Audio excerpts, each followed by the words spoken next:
Je suis Jérôme Piselli, je suis praticien de la méthode Feldenkrais, c'est là où donc je travaille avec les enfants en ce moment avec cette méthode, qui est une méthode autour du mouvement et de la perception. Et là, je vais vous parler de la méthode Tomatis. Hein, et les deux méthodes, j'en utilise aussi une troisième qui est plus liée à la vision, méthode Bates. Toutes les trois méthodes, ce qui rejoint ça, c'est vraiment le champ de tout ce qui est la neuroplasticité, les apprentissages neuroplastiques. Donc quand on peut voir mais ne pas regarder, on peut entendre mais ne pas écouter. La différence, c'est quand le cerveau est derrière l'organe. D'accord ? C'est-à-dire que ça vous arrive de marcher et vous vous souvenez plus que vous n'étiez pas là derrière votre vision parce que peut-être vous pensiez à autre chose et vous avez vu de façon automatique. L'audition, c'est pareil. On a les oreilles tout le temps ouvertes, mais c'est pas pour ça qu'on est attentif à ce qui se passe au niveau de notre audition et qu'on écoute vraiment. Et c'est pour ça que vous verrez que dans la méthode Tomatis, du coup, de passer par l'écoute, il y a un lien avec la question de l'apprentissage. Parce que pour apprendre, il faut écouter. Et si on augmente l'écoute, donc c'est pour ça que ça intéresse aussi beaucoup d'enfants, vous verrez le développement avec Tomatis. Par exemple, un des pays qui a beaucoup développé ça, la méthode Tomatis, c'est la Pologne, où il y a beaucoup de praticiens en Pologne, parce que ils ont intégré ça dans le système scolaire, notamment pour les enfants qui avaient des difficultés d'apprentissage. Et ça fait plusieurs années que ça marche. Donc voilà, en fait, il y a beaucoup plus. Alors que la méthode a été créée, je vous en parlerai en France, par un ORL, un chirurgien ORL français, c'est beaucoup plus développé dans les pays de l'Est. Enfin, il y a un peu partout dans le monde, mais plus dans les pays de l'Est que maintenant en France. Bien. Est-ce qu'il y a un intérêt? J'aimerais bien savoir quand même qui vous êtes, à qui je m'adresse, pour savoir quel est votre intérêt par rapport à cette conférence. Parce que je peux l'orienter un peu différemment selon est-ce qu'il y a des gens, il y a des personnes, il y a des thérapeutes par exemple parmi vous. Ouais. Ok, ça je savais. Pas thérapeute, mais enseignante à l'Institut des Jeunes Sourds de Paris. Ah. Donc j'ai entendu parler de Tomatis depuis de nombreuses années. D'accord. Sans bien comprendre qui c'était. D'accord. Oui. Ok. Ça c'est encore un problème spécifique. Je ne suis pas sûr que la méthode Tomatis soit forcément... n'était pas très bien vue. Oui, non, mais même pour les enfants, lui-même dans ses livres, hein. Les enfants sourds, je ne suis pas sûr qu'on puisse vraiment travailler avec la méthode Tomatis. Il y a des limites. Même si la conduction osseuse, la perception à travers la vibration osseuse, évidemment, les personnes sourdes la perçoivent.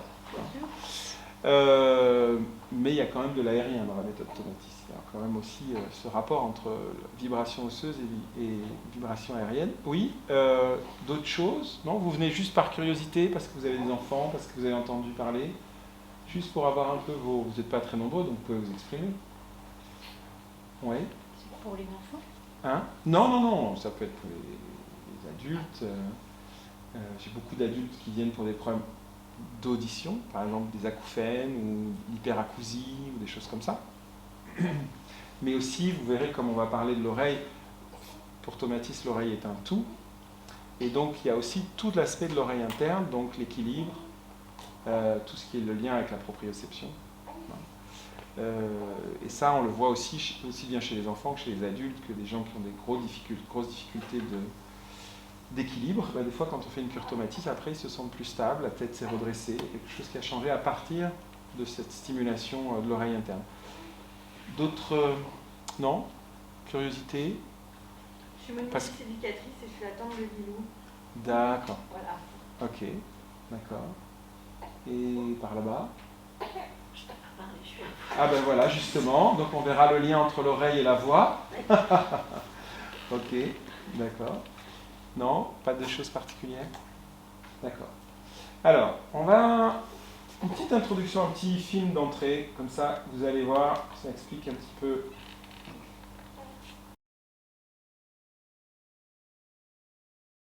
Pour bien fonctionner, notre cerveau a besoin d'être correctement stimulé. Cette stimulation lui vient des sons, des odeurs, des mouvements, des sensations, etc. Chaque seconde, notre cerveau traite ainsi des milliers d'informations sensorielles converties en stimuli électriques. Saviez-vous que la plupart de ces informations passent par l'oreille? C'est le plus puissant intégrateur sensoriel de notre corps. Ainsi, plus de 80% des messages sensoriels reçus par notre cerveau passent par cet organe. Notre oreille n'est donc pas qu'un simple cône acoustique nous permettant d'entendre. C'est un organe complexe qui nous permet surtout d'écouter et nécessite donc une bonne attention, c'est-à-dire la capacité à sélectionner le message pertinent et à l'analyser correctement. L'objectif de la méthode Tomatis est précisément de vous permettre de retrouver votre plein potentiel d'écoute. C'est une technique qui crée des contrastes sonores à partir de la musique et de la voix. Le but est de surprendre naturellement le cerveau et ainsi de le stimuler efficacement. Les programmes d'écoute Tomatis utilisent des casques spéciaux. Le son est transmis par les écouteurs et par une vibration en haut du crâne appelée conduction osseuse. À long terme, la méthode Tomatis améliore de façon naturelle vos capacités cérébrales. Il est important de bien suivre ce programme d'écoute intensif pendant plusieurs semaines. Vous pouvez suivre vos sessions d'écoute à la maison.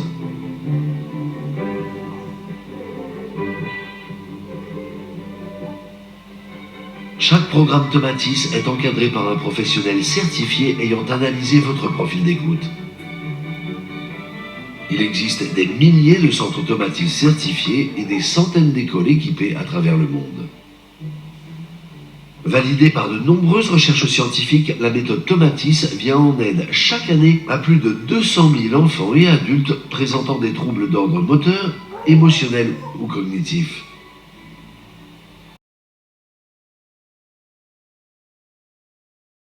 La méthode Tomatis est une pédagogie qui permet d'améliorer l'écoute d'un individu dont l'audition est par ailleurs correcte. Elle fonctionne grâce à un appareil qui provoque des contrastes musicaux en changeant de façon soudaine et imprévisible le timbre et l'intensité de la musique. Cet effet va surprendre le cerveau et déclencher ses mécanismes attentionnels. On dit que le cerveau se met en position d'écoute. Le son est transmis par le conduit aérien de l'oreille. Il est également transmis par une vibration en haut du casque. Cette vibration est appelée conduction osseuse. La conduction osseuse va diffuser le son directement dans l'oreille interne, la préparant ainsi à recevoir le son provenant du tympan. Le passage en canal 2 provoque la tension des muscles de l'oreille. A l'inverse, le retour en canal 1 va permettre le relâchement de ces muscles. C'est donc une gymnastique qui est exercée sur les muscles de l'oreille.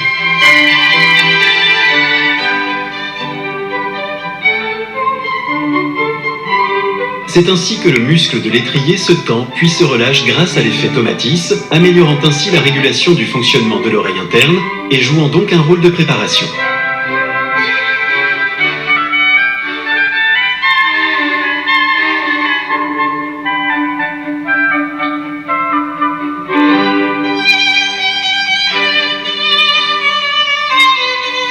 De façon plus globale, c'est tout le système auditif qui est stimulé grâce au changement soudain de timbre et d'intensité.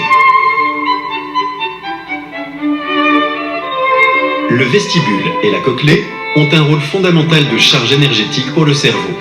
Dans la cochlée, ce sont les sons aigus qui donnent beaucoup plus de stimulation au cerveau que les sons graves. Le canal 2 va suractiver la partie basse de la rampe cochléaire et ainsi favoriser la réception des sons aigus et leur transmission vers le cerveau. Cette transmission est possible par transformation de la vibration sonore perçue en stimulation électrique.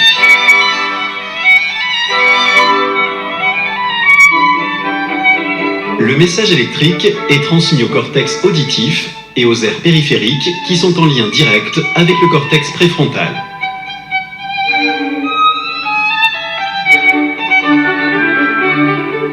Ce dernier intègre et analyse l'information reçue. En retour, cette information intégrée est redirigée vers l'oreille, favorisant non seulement la perception de l'information sonore et sa focalisation, mais également l'amélioration des programmes moteurs concernant la motricité fine et globale. Ainsi, par ce jeu de va-et-vient entre cerveau et récepteurs situés dans l'oreille interne, on voit qu'en réalité l'oreille est un organe sensorimoteur dont le rôle est déterminant dans notre développement personnel. C'est pourquoi la méthode Tomatis agit de façon naturelle et non intrusive sur le système auditif et cérébral. Elle permet d'améliorer l'écoute, l'attention, la communication, l'équilibre et l'apprentissage. Alors, est-ce qu'il y a déjà des questions sur ces deux petits films? Hop.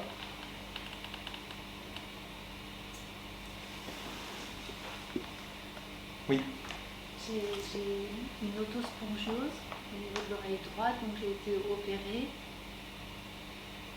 Et du coup, je voulais savoir... Opéré sur l'oreille moyenne, c'est ça sur le... En fait, ils ont changé l'étrier. Ouais. Et du coup, quand je voyais cet étrier-là qui bougeait, je me dis, est-ce que ça peut aider à... Parce que c'est une calcification, en fait, l'étrier, il se... J'ai une personne qui a la même chose que ouais. Et du coup, la question c'est, est-ce que ça peut aider à ce que l'étrier reste mobile ou est-ce que pas du tout? Ah bah, vous avez vu que c'est une stimulation, ça fait travailler forcément, pas que l'étrier, aussi le muscle du marteau en relation avec l'étrier, et ça ne cesse de travailler de façon... Voilà. Et après, il faut aussi que la stimulation soit progressive, hein. Il ne s'agit pas d'y aller d'un coup très très fort. Vous avez entendu la bascule, l'effet de bascule, c'est clair pour vous, à l'oreille? Ouais, pour tout le monde? Ok. Ça, c'est une chose au niveau mécanique, hein, j'allais dire de l'oreille, au niveau de... Mais encore une fois, ce qui est l'intérêt, c'est le cerveau qui est derrière. Hein. C'est-à-dire comment vous stimulez votre écoute avec l'oreille que vous avez et comment vous développez cette capacité de discerner les sons dans la partie, donc tout ce qui est réception au niveau sonore, mais aussi parce que c'est très vite lié. Hein. On observe par exemple les gens qui perdent leur audition ont rapidement des troubles de l'équilibre et des troubles des fois cognitifs associés. Hein.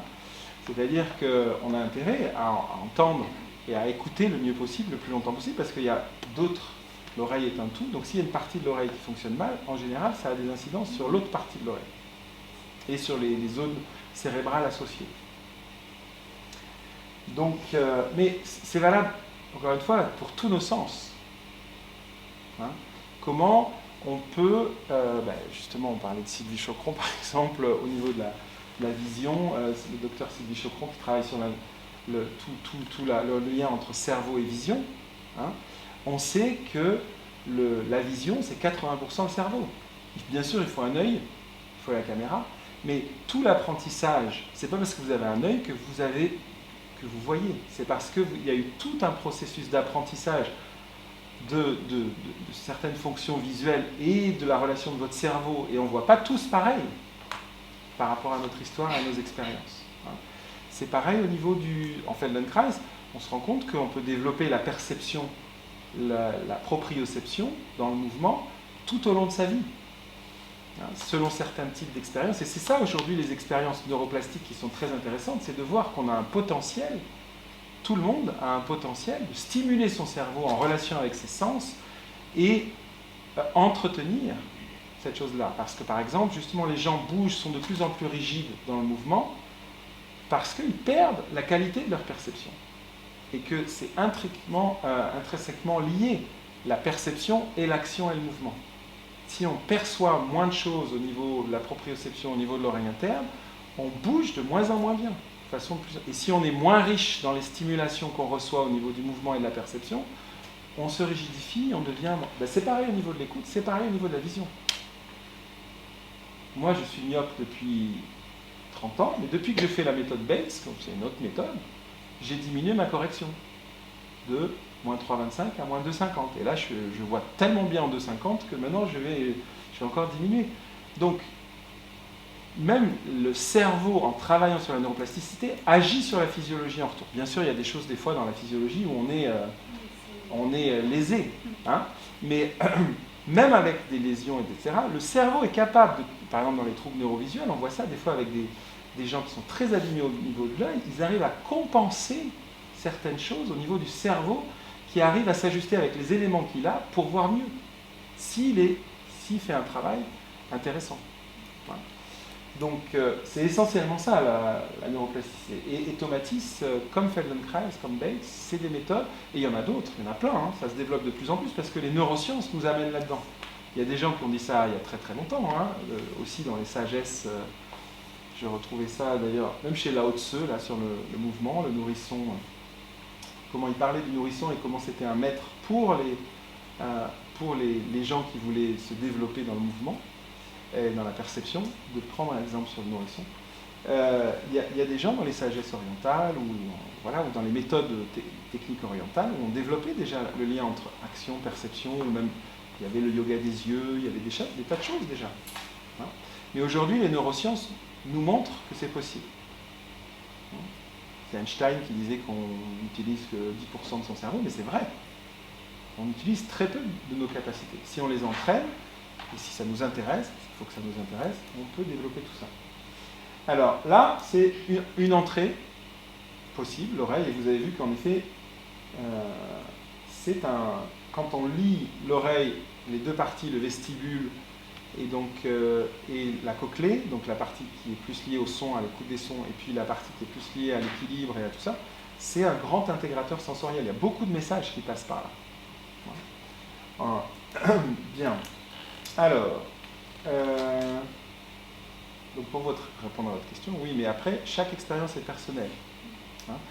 Et ensuite, vous avez vu qu'on fait pour les adultes ou pour les enfants qui peuvent parler, on commence par un test d'écoute qui va nous donner beaucoup d'informations sur votre écoute et votre audition. Donc d'abord sur des seuils, à partir de quand vous entendez dans une oreille et dans l'autre un son. Et on va le faire en écoute aérienne, par ici, et puis après en écoute osseuse avec un vibrateur. Et on va voir la façon dont vous aussi vous êtes capable de spatialiser le son, de savoir si vous l'entendez à droite ou à gauche avec une vibration osseuse, si c'est net ou s'il y a beaucoup d'erreurs de spatialisation. Et on va voir le rapport entre ces deux courbes, la courbe osseuse et la courbe aérienne, qui en Tomatis nous donne beaucoup d'informations. Voilà. Et puis un test aussi de voir si en sélectivité vous savez faire la différence entre les graves et les aigus dans des discernements aussi plus petits. Donc ça prend à peu près 1 heure, 1 heure et demie de faire un test Tomatis. Et à partir de ça, on va donner un programme plus précis, plus adapté à la personne. Et quand on ne peut pas faire ce test, parce que c'est des enfants qui ne parlent pas, qui ne sont pas capables, etc., on interviewe évidemment les parents et on va aussi observer l'enfant et à partir de ça avoir d'autres éléments. Mais c'est un peu moins précis que quand on peut faire ce test. Bien. Je vous propose de... Il y a d'autres questions avant qu'on continue? Ouais. Le test d'écoute, ça ressemble un peu à un audiogramme. Non. Non, pas du tout. Non, il y a des choses qui sont communes, mais c'est pas pareil. D'accord, c'est ce que je pensais, puisqu'on sait qu'il n'y a pas de problème d'audition. C'est un problème d'écoute. Essentiellement, oui. C'est là où on peut agir, mais par exemple, je vais vous donner cet exemple. Par exemple, moi en Tomatis, c'est pareil un peu qu'avec la vision, ce que je vous disais, c'est que plus je fais Tomatis, plus je baisse le son maintenant. Voilà. Plus je peux entendre et être pleinement dans le son, même quand je commence à écouter, au début je monte, puis en fait, après mon oreille, mon cerveau est plus stimulé, donc il est plus attentif aux différences et j'ai moins besoin de volume. Je descends le volume du son. Et je suis pleinement dans la musique et dans cette il est réveillé. Le cerveau est réveillé. Alors, mais encore une fois, sur des problèmes d'audition, on ne remplacera pas les cellules ciliées abîmées, qui sont détruites. Ça, Tomatis, au niveau de l'oreillette, ça, les cellules ciliées. Oui, au niveau de la cochlée. Donc, c'est ce qui vous permet d'entendre. Et en général, on en a plus dans tout ce qui est spectre aigu. Et c'est ça aussi qui nous dynamise. C'est le rôle de dynamiseur du cerveau et de la vitalité par rapport à ces sons aigus. Et en général, quand on vieillit, c'est d'abord ces sons aigus qu'on perd. Hein, on voit chez beaucoup de gens que... donc je pourrais vous montrer plein de tests d'écoute. Je vais vous montrer des tests d'écoute, par exemple. Alors, fermez les yeux tant qu'il y a les noms affichés, même si vous ne les connaissez pas. Mais, pourquoi voilà. Vous voyez? Ça, c'est un test d'écoute, par exemple. Donc, là, quand on part, on a toutes les fréquences en bas. Voilà, ça c'est 125 Hz, donc c'est très très grave. Et on va jusqu'à 10 000 Hz. Et là, c'est quelqu'un qui a des problèmes d'acouphènes, justement. Et vous voyez que dans son oreille, donc ça c'est l'oreille gauche à droite, mais ça c'est un peu comme chez l'ORL, à 10 000 Hz, elle n'entend pas le son même quand je le mets à 120 décibels. C'est fort, hein, 120 décibels. Donc elle n'entend pas ce son aigu. Ici, elle l'entend à 100 décibels, ici dans l'oreille droite. D'accord ? Et puis donc la courbe bleue, c'est la courbe aérienne. Donc écoute là. Et la courbe rouge, c'est la courbe osseuse. Je démarre par là, je ne sais pas pourquoi, mais bon, c'est pas très... Mais quand la courbe osseuse est au-dessus de la courbe aérienne, il y a souvent un problème d'écoute. C'est-à-dire que le son agresse dans cette fréquence-là, agresse la personne. Quand il y a un trop grand creux par ici, d'accord, ou quand vous voyez des gens où la courbe aérienne est très en dessous, la courbe osseuse est très en dessous de la courbe aérienne, vous allez voir ça par exemple chez des gens qui sont en dépression, qui sont en très grande fatigue. Là, il faut booster la courbe osseuse, parce qu'il y a un manque d'énergie par rapport à la courbe osseuse. Là, vous voyez que en fait, cette courbe-là, ici, en haut, c'est la courbe idéale de l'écoute. Donc, ça veut dire que, là, on est à 30, donc ici, c'est les décibels. Hein. Donc, à 30 décibels, après, donc dans les graves, et puis plus on monte, il y a une courbe ici, voilà, avec un plateau, puis on redescend. Et l'idéal, donc, c'est cette courbe aérienne ici, en haut, et la courbe osseuse qui suit à un petit écart juste derrière, donc un carré de différence. Et qu'il y ait une symétrie entre les deux courbes, oreille gauche et oreille droite. Parce que si le cerveau entend la même chose dans les deux oreilles, il peut beaucoup plus vite traiter l'information. On peut peut-être fermer la... Justement, ça crée des messages compliqués, il y a plusieurs choses. Donc là, vous voyez que c'est quelqu'un qui, j'étais même surpris par rapport à sa capacité d'écoute, puisqu'elle écoute. Mais là, vous voyez, il y a un trou dans une grande partie du spectre ici, auditif. Hein. Donc dans les aigus, le langage, c'est toute cette partie-là. Donc dans le langage, il lui manque tout ça. Toute cette partie-là. Donc, personne n'a cette courbe idéale, de toute façon. Hein. Oui. Un ORL, il fait des tests d'écoute. Alors lui, il fait des tests d'audition.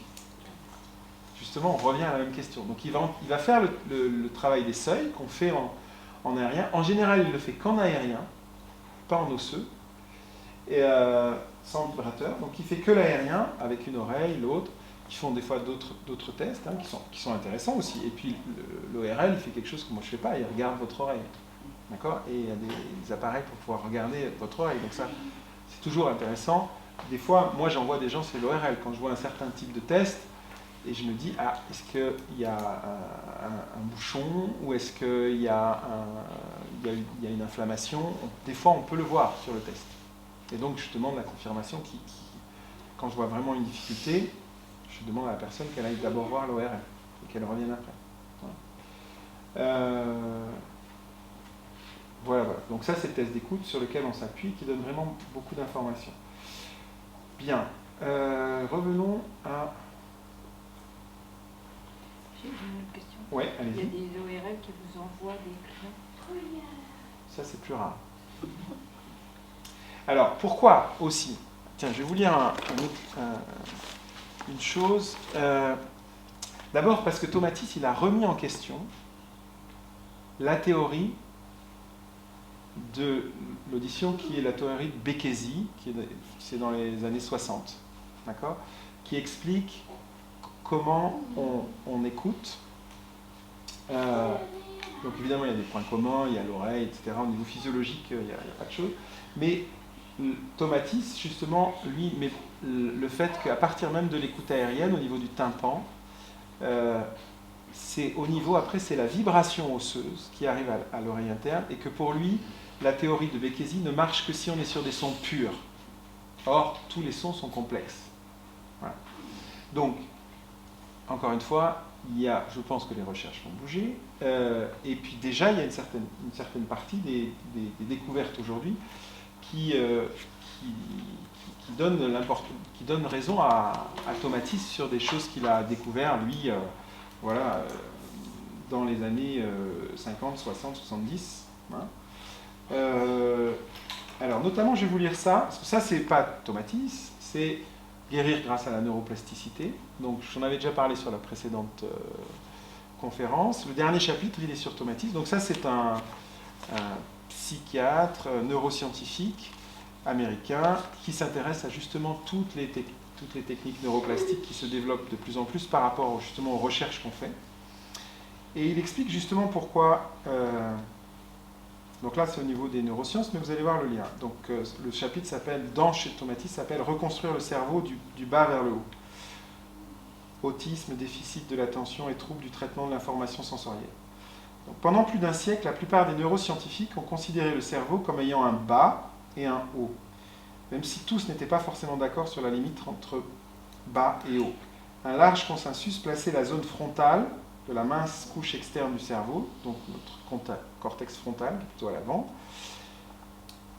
tout en haut. Cette aire corticale frontale était censée prendre en charge les caractéristiques humaines les plus élevées, comme le raisonnement, la planification, le contrôle des impulsions, la faculté de se concentrer sur de longues périodes, la pensée abstraite, la prise de décision et la capacité à imaginer les pensées et les sentiments d'autrui. Une croyance, donc ça c'est en lien avec l'autisme, une croyance fondée sur le constat qu'une lésion dans cette région supérieure a une incidence sur toutes ses fonctions. Et comme de nombreux troubles psychiatriques de l'enfance touchent ces capacités supérieures, il semblait logique de s'y attaquer en ciblant les structures corticales frontales. Mais ces traitements sont assez décevants et visent plus souvent à maîtriser ou diminuer les symptômes qu'à guérir le cerveau ou éliminer le problème de façon définitive. Dans ce chapitre, j'aborderai la question sous un angle nouveau en montrant que la thérapie par les sons agit de bas en haut, du moins au départ, qu'elle peut recabler le cerveau pour le meilleur et que ses effets sont souvent permanents. L'une des raisons pour lesquelles cette thérapie n'est pas mieux connue vient de notre compréhension limitée de la structure cérébrale sur laquelle elle a le plus d'impact, le cerveau sous-cortical. Cette structure doit son nom à son emplacement, situé sous la mince couche supérieure du cerveau, constituée par le cortex. Elle se trouve donc anatomiquement plus bas ou vers sa base. Malheureusement, on a parfois considéré le cerveau sous-cortical comme beaucoup moins sophistiqué qu'il ne l'est en réalité. Cela pour plusieurs raisons. D'une part, sa situation en profondeur le rendait peu accessible aux instruments et technologies à notre disposition pendant la majeure partie du XXe siècle, d'où la difficulté à l'observer et à appréhender son rôle dans toute son amplitude. D'autre part, le cerveau sous-cortical est la seule structure cérébrale que l'on retrouve chez un grand nombre d'animaux très primitifs. Or, comme ces derniers ne possèdent pas la pensée sophistiquée des humains, on en a conclu que le primitif. Parce qu'elle s'est développée au fil de l'évolution autour du sous-cortex, la mince couche extérieure de cortex est apparue comme une adjonction au cerveau sous-cortical. Et puisque les animaux plus récemment évolués et équipés d'un cortex avaient l'air plus intelligents, il semblait logique de relier leur intelligence supérieure au cortex, donc toujours la même idée, ce couronnement de l'évolution. Les êtres humains possèdent le cortex le plus cortical de tous. Étant donné le localisationnisme rigide de l'époque, il paraissait évident que toutes les plus hautes facultés de pensée résidaient uniquement dans cette région. Si quelqu'un avait des difficultés à réaliser une activité impliquant une pensée complexe, cela ne pouvait venir que de son cortex. L'erreur d'un tel raisonnement réside dans son hypothèse de départ qui veut que lorsqu'une nouvelle structure apparaît au cours de l'évolution, elle se surajoute à l'ancienne et se met à fonctionner de façon indépendante. Or, en réalité, et ça c'est toutes les recherches qui arrivent aujourd'hui, or, en réalité, quand une nouvelle structure s'ajoute, les anciennes s'adaptent. Sa présence les modifie et elles travaillent ensemble de manière holistique. De récentes études menées à la fois sur l'homme et l'animal attestent clairement de ce phénomène. Elles montrent qu'à mesure que le cortex évolue et grossit, les structures sous-corticales se modifient et croissent massivement. Ce fait souligne une fois encore que la théorie de la localisation cérébrale, aussi utile soit-elle, ne doit pas être poussée trop loin, comme c'est souvent le cas. Notre vision corticocentrique n'a pas su prendre suffisamment en compte l'apport du cerveau sous-cortical. Celui-ci est particulièrement visible quand on stimule cette région par des sons, et que cette stimulation améliore de façon incroyable les capacités mentales supérieures de jeunes patients présentant, donc lui c'est surtout attelé à ça, certains troubles psychiatriques communs de l'enfant. Donc l'autisme en particulier, où il parle beaucoup de ça dans ce livre-là. Mais par exemple, moi je travaille beaucoup avec des enfants qui ont des troubles de l'attention, hein, ce qui est moins grave que l'autisme, mais de l'effet que ça peut avoir sur l'attention, Tomatis. Et aussi bien en Feldenkrais qu'en Tomatis, et les deux se potentialisent, on travaille énormément sur cette question du rapport à l'attention. Excuse-moi, du coup, est-ce que tu travailles aussi avec tu parlais de dépression tout à l'heure, avec des adultes qui ont du mal à faire le tri justement dans les informations, des burn-out, des choses comme ça? Alors, je commence en Feldenkrais, oui, ça fait déjà un certain moment que j'accompagne des gens qui sont en burn-out, mais il n'y a pas que moi qui travaille. Hein, ils travaillent aussi en psychothérapie et de différentes manières. Mais en Tomatis, parce que je suis quand même plus jeune praticien en Tomatis qu'en Feldenkrais, oui, je commence à travailler avec des burn-out, des gens qui ont aussi des dépressions, et encore une fois, c'est pas que d'un coup ça va tout changer, mais des fois, par exemple, dans la transition aussi, quand ils ont eu des antidépresseurs qui les boostent, hein, qui boostent justement les neurotransmetteurs, quand ils sont en phase de se passer la transition avec booster d'une autre manière, d'une manière plus naturelle par les sons, ça peut être une transition très intéressante. Et oui, bon, je ne vais pas partir dans trop de choses. Donc, il y a d'autres questions avant que je continue? Ouais. Bon, après, on va pas faire trop loin. Cette fois-ci, je vais faire attention. Donc, je vais peut-être pas faire tout le... Voilà. Et puis, on va passer ce qu'on a déjà vu dans les films. Alors, donc, voilà la tête du bonhomme. Il a une histoire aussi qui raconte très bien dans le livre, qui est assez intéressante. Comme beaucoup de chercheurs, hein, par exemple pour Feldenkrais c'est la même chose, pour Bates c'est la même chose, ils cherchent aussi souvent, il y a un lien avec leur vie intime et leur vie personnelle. Tomatis était un enfant prématuré, qui est né à 1,3 kg, donc lui il est né au début du XXe siècle, il a eu justement, comme les autistes ou certains enfants prématurés, des troubles qui l'ont accompagné pendant une grande partie de sa vie, et je pense qu'une partie de sa recherche est aussi liée à ça. Hein, par exemple, il avait toujours besoin, pour pouvoir s'endormir, comme certains enfants autistes ou certains enfants prématurés, d'avoir des couvertures très lourdes sur lui, pour pouvoir, beaucoup de couvertures, pour avoir une sensation d'effet de poids. Non, c'est plus de poids. Et ça, je pense que c'est plus au niveau justement proprioceptif, et c'est avec ça qu'ils pouvaient s'endormir. Hein. Et on retrouve ça chez certains enfants autistes où maintenant on fait des couvertures lestées. Chez certains enfants, ça marche très bien.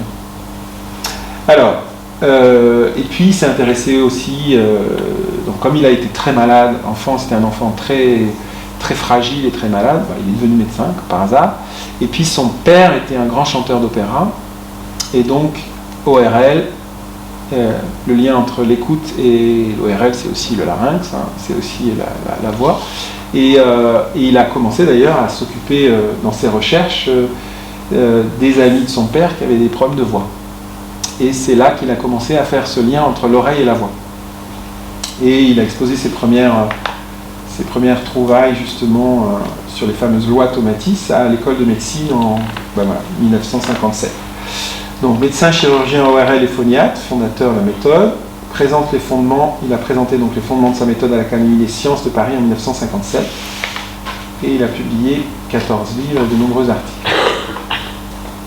Et il ne faut pas le cacher, justement, comme il a développé une méthode, une théorie qui est différente de la théorie officielle, hein, à un moment donné, et comme en plus il a développé à partir, il était ORL, mais d'un coup il est parti sur des champs qui n'ont rien à voir avec les ORL, comme l'apprentissage, l'attention, etc., et sur plein de choses, et puis sur l'autisme, sur les dyslexies, etc.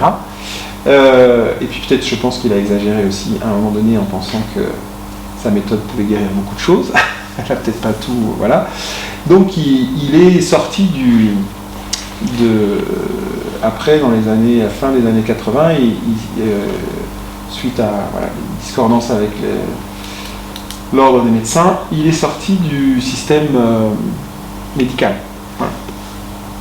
Alors, c'est à la fin des années 40, alors qu'il travaille avec des ouvriers exposés de façon continue à des bruits de forte intensité, que Tomatis va être amené à faire la découverte de la relation fondamentale existant entre l'oreille et la voix.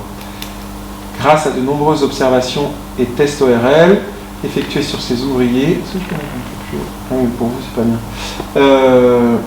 sur ces ouvriers, Tomatis arrive à la conclusion que plus l'oreille est altérée, plus la qualité de la voix est dégradée. Et ça, on le voit très très vite en Tomatis. Hein, dès qu'on fait un programme, la voix change. Hein, donc on va avoir des harmoniques. Moi, je le sens tout de suite aussi quand je fais un programme. D'un coup, je fais du chant et d'un coup, j'ai des harmoniques aiguës. Là, même une élève m'a dit, elle est revenue à la chorale. Même elle avait fait que 4 jours de Tomatis dans un stage, donc pas un programme du tout complet. Et ses aigus passaient mieux. Donc il y a vraiment un lien très direct entre l'oreille et la voix. Ces observations vont peu à peu l'amener à prendre conscience du fait qu'une perception auditive altérée dégrade directement le feedback auditif qu'elle alimente. Ce dernier va alors entraîner une production vocale de mauvaise qualité. Autrement dit, quand le feedback auditif est modifié, la voix en subit directement les effets, dans les deux sens, quand ça va moins bien et quand ça va mieux. C'est à la suite de ces observations initiales que Tomatis énonça 3 principes fondamentaux. Alors, les lois Tomatis. La voix ne contient que les harmoniques que l'oreille peut écouter. Une personne ne peut produire que les harmoniques que son oreille peut suffisamment percevoir et analyser. Si on donne à une personne la possibilité de percevoir les fréquences sonores compromises dans sa production vocale, ces dernières sont automatiquement et instantanément restituées dans son émission vocale. Mais ça, c'est à l'instant. Ça ne persiste pas. C'est-à-dire qu'à un moment donné, il y a cet effet. Et c'est arrivé chez ces chanteurs, quand il a commencé à travailler sur comment faire, c'est pour ça qu'il a développé cette fameuse oreille électronique, qui dans les années 50, c'était des machines très très grosses, mais autour des filtres et de cette bascule, et de pouvoir justement faire entendre certaines fréquences que les personnes n'entendaient pas bien, et stimuler cette écoute-là. Et ça a changé les voix de ces chanteurs. Après, pour que ce lien entre perception auditive et voix se maintienne, il faut maintenir un certain temps la stimulation pour qu'il y ait ce qu'on appelle l'effet de rémanence. C'est-à-dire qu'à un moment donné, il n'est plus besoin du système Tomatis. La personne a intégré ça. Donc si il est appliqué, c'est la 3e loi, s'il est appliqué pendant le temps nécessaire, un cursus en méthode Tomatis permet une amélioration à long terme de la perception des fréquences problématiques dans l'émission vocale et donc l'amélioration de leur production. Ce 3e principe est appelé loi de rémanence. Voilà. Alors il faut savoir que la méthode Tomatis, encore une fois, elle existe sur tous les continents. Il y a plusieurs écoles, mais qu'il y a des gens qui se sont emparés aussi de ces découvertes parce qu'ils ont vu que ça marchait et qui ont créé d'autres à partir de l'effet Tomatis, etc. Ils utilisent la bascule Tomatis, mais ils ont créé d'autres méthodes, des fois en instillant aussi le rapport entre ce travail sur l'oreille et puis le mouvement, par exemple. Ça, c'est Hills aux États-Unis. Il y a pas mal de branches comme ça, de gens qui s'intéressent à cette méthode et qui continuent les recherches et qui mettent ça sous une autre bannière que Tomatis. Alors, quand on produit un son, on entend tout naturellement sa propre voix grâce à son audition. Cette expérience illustre tout simplement la mise en œuvre du feedback auditif ou circuit audio-vocal, le circuit qui relie l'oreille à la voix et vice-versa. Ce phénomène apparemment banal est plus important que ce que l'on croit, car non seulement le circuit audio-vocal nous permet de contrôler notre propre voix lors de l'acte parlé ou chanté, mais en plus ce circuit joue un rôle prépondérant en termes d'apprentissage et de communication. Vous imaginez tous les apprentissages qui sont liés au fait d'écouter, en classe par exemple. Donc si on n'entend pas, si notre attention est perturbée par d'autres choses, on a la difficulté à viser dans notre écoute, eh ben, on va être pris, par exemple, il y a des enfants qui ont des problèmes d'intégration sensorielle et qui, dès qu'il y a des bruits adjacents, eh ben, ils ne peuvent plus écouter. Ils sont pris par d'autres choses. Et aussi, des fois, l'effet de, par exemple, de son, c'est pour ça qu'il y a cette bascule en tomatis, c'est que c'est les sons aigus qui nous aiguillent l'attention. Quand on est pris par tout ce qui est, quand on est envahi par tout ce qui est son grave, donc les bruits qu'on va entendre à côté, les bruits sourds qui arrivent, ça masque, par exemple, la voix humaine. Et quand on était bébé, quand on était embryon, par exemple, on était, à partir de 4 mois, l'embryon peut entendre. C'est pour ça que son écoute, son audition est beaucoup plus, à la naissance, beaucoup plus fine et développée que la vision, qui ne s'est pas développée dans la vie utérine. Donc c'est en retard par rapport à l'audition. Donc le bébé, il se développe beaucoup plus, il s'oriente beaucoup plus par rapport à l'audition à la naissance, parce qu'il y a déjà une sacrée expérience, il y a déjà 5 mois d'expérience de stimulation auditive, et par rapport au mouvement, qui lui aussi a été les premiers nerfs myélinisés, donc qui permettent les meilleures transmissions au niveau cérébral, c'est le toucher, le mouvement, et puis l'audition. Donc,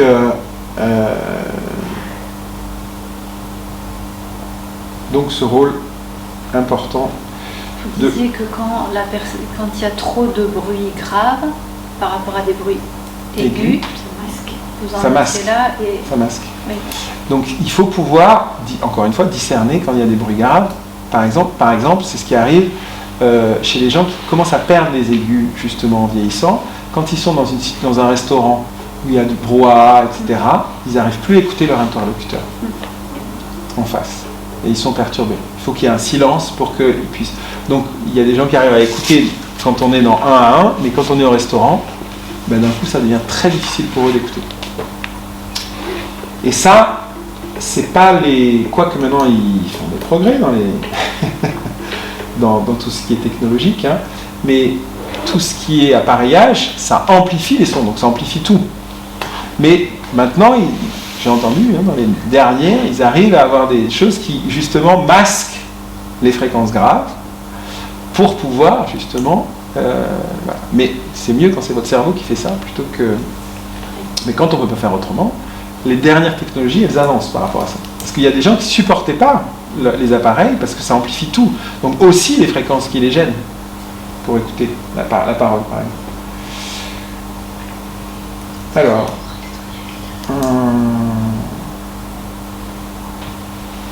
Alors, ce qui est intéressant aussi, c'est donc vraiment que Tomatis voit ça comme un tout, et comment la notion de circuit audio-vocal, depuis sa création, l'existence d'une interaction entre le système auditif permettant de percevoir le son de sa propre voix et les programmes moteurs qui entrent en jeu dans la production tout geste vocal. Ça, c'est vraiment aussi l'intérêt de voir l'oreille dans sa globalité. Alors, le circuit audio-vocal...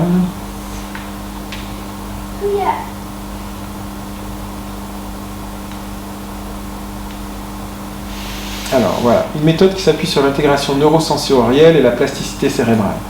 L'intégration neurosensorielle est notre capacité à sentir, à comprendre et à organiser les informations sensorielles provenant de notre corps et de notre environnement. Ces informations sont transmises par les systèmes sensoriels tels que la vision, le toucher, l'odorat, ça a été dit, le goût, l'audition, mais également les systèmes vestibulaires et proprioceptifs. Une bonne intégration et organisation des informations sensorielles sont nécessaires pour réagir de manière adaptée à notre environnement en gérant les messages que nos organes sensoriels transforment en sensations. Quand je travaille avec des enfants qui ont des troubles du développement, on voit ça très souvent. C'est-à-dire qu'ils ne peuvent pas accéder aux apprentissages supérieurs, aux apprentissages cognitifs, si tout ce traitement des informations sensorielles n'est pas encore intégré. Donc ils sont dépassés envahis, etc., où ils sont encore dans cette sphère-là et ils ne peuvent pas aller autre part. Et par exemple, sur les autismes, sur l'autisme, on disait justement, et c'est vrai que c'est un symptôme qu'on voit, la majorité des enfants autistes, c'est dans le trouble dans la relation. C'est-à-dire qu'ils n'arrivent pas à imaginer ce qu'un autre adulte ou un autre enfant peut ressentir, et c'est ce trouble dans la relation, dans la communication. Mais ce qu'on observe de plus en plus, c'est que chez tous les enfants autistes, il y a des troubles sensoriels énormes. Et que donc, ils ne peuvent pas pouvoir imaginer ce qui se passe, etc., tant que ces troubles, tant qu'il n'y a pas une intégration du système sensoriel. Une assistante maternelle, et elle s'est rendue compte pendant 2 ans, les 2 premières années de sa vie, que pendant tout le temps de la journée, elle le mettait devant un écran. Dès le début. Quand elle s'en aperçut, c'était un peu tard. Et du coup, il y a plein d'apprentissages qu'il a peu fait. Et après, on fait Feldenkrais et on Tomatis, retravailler sur ces choses dont il a eu peu d'expérience. Donc c'est possible de retravailler. Et c'est mieux quand c'est au bon moment que après. Mais on peut toujours. C'est un peu plus lent, etc. Mais on peut, surtout si c'était assez tôt, c'était à 2 ans et demi, 3 ans.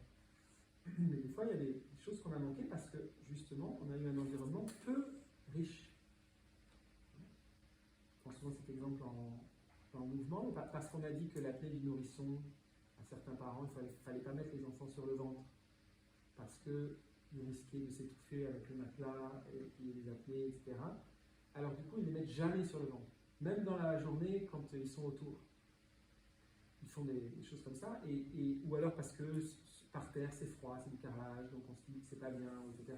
Il n'y a pas l'environnement. Un enfant, s'il n'a pas l'expérience de pouvoir aussi être sur le ventre et se développer, comment il va le soulever la tête, comment il va pousser sur un genou, sur un bras, etc. Il y a plein de choses qui se développent à partir du ventre. S'il est que sur le dos, ça va être beaucoup plus lent et il va marcher d'une manière beaucoup moins fluide que l'enfant qui a roulé, qui a été sur le ventre, qui a été sur le dos, sur le côté et qui a eu beaucoup d'expériences diverses. Donc laissez vos enfants explorer dans un environnement sécurisé. Et vous n'avez pas besoin toujours de devoir leur dire non, ne fais pas ci, ne fais pas ça. Et leur laisser cette richesse d'exploration. Et vous verrez qu'ils seront après capables de plein de choses.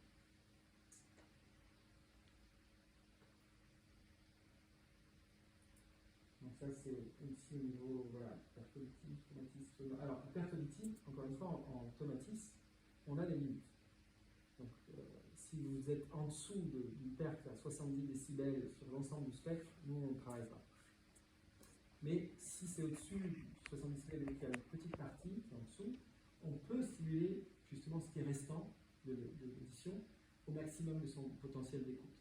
C'est pour ça qu'on a vu aussi sur le travail auditif et sur les acouphènes, qui souvent sont en lien aussi à l'hyperactivité, pas toujours mais souvent. Là aussi, il y a des choses très intéressantes.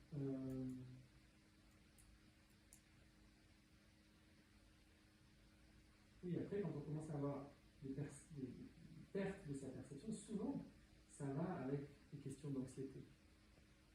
Donc des fois, il y a aussi à différencier, soit parce qu'il y a eu un traumatisme psychologique, ça altère la perception, soit quand il y a une perte de la perception, souvent on sait moins bien s'orienter, par exemple les gens qui en sont, par exemple en perte d'équilibre, qui commencent à chuter, etc., les personnes âgées, parce qu'elles ont une moins bonne coordination entre leur système vestibulaire, les perceptions et l'action et la marche, et qui ont peur de tomber parce qu'elles sont déjà tombées, elles sont de plus en plus rigides, etc., etc., et bien il y a de l'anxiété qui va avec. Beaucoup d'anxiété. Et c'est pareil quand on commence à perdre l'audition. Parce qu'on est anxieux de ne pas entendre ce qu'on nous dit. On n'a pas envie de répéter, on n'a pas envie de faire répéter, etc., etc. Il y a des tas de choses qui se mettent en relation sur le plan psychologique, en relation avec cette perte de perception. Par exemple, là, on est sur la musique, il y a plein de choses aussi. Par exemple, ça marche très bien avec les gens sur Parkinson. Donc là, il y a en 1996, Tau ont suggéré que la stimulation auditive rythmique pourrait être utilisée pour atténuer les déficits moteurs de la maladie de Parkinson. Après 3 semaines, les patients qui s'étaient exercés avec la stimulation auditive rythmique par rapport au groupe témoin avaient amélioré de manière significative la vitesse de leur démarche, leur longueur de foulée et la cadence de leur pas. Aujourd'hui, il y a par exemple des choses aussi qu'on utilise chez les Parkinson. On leur fait danser le tango, on travaille sur le lien entre musique et mouvement.